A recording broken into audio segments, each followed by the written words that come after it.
Referring বিতর্কে উত্তাল Argentina বনাম মিশরের ম্যাচ। আর্জেন্টিনা জয় পেলেও ম্যাচের পর সবচেয়ে বেশি আলোচনায় রয়েছে মিশর। গোল বাতিল, সম্ভাব্য পেনাল্টি না দেওয়া এবং রেফারির একাধিক সিদ্ধান্ত নিয়ে সমালোচনার মধ্যেই নতুন বিতর্কের জন্ম দিয়েছেন মিশরের প্রধান কোচ হুসাম হাসান।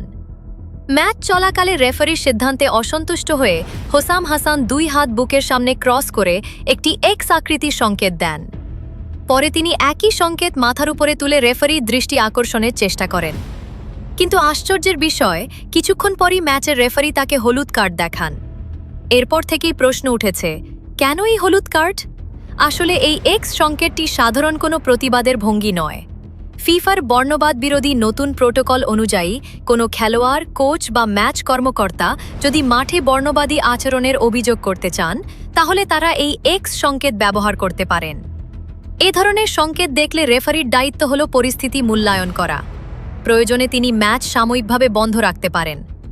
অভিযোগের সত্যতা প্রমাণিত হলে এবং বর্ণবাদী আচরণ চলতে থাকলে ম্যাচ স্থগিত বা চরম পরিস্থিতিতে পরিত্যক্ত ঘোষণার ক্ষমতাও রয়েছে রেফারির।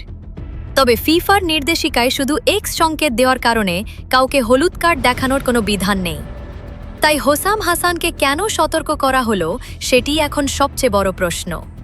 এখনও পর্যন্ত হুসাম হাসান ঠিক কোন ঘটনার প্রতিবাদে এই সংকেত দিয়েছিলেন কিংবা রেফারি কী কারণে তাকে হলুদ কার্ড দেখিয়েছেন, সে বিষয়ে ফিফার পক্ষ থেকে কোনো আনুষ্ঠানিক ব্যাখ্যা দেওয়া হয়নি।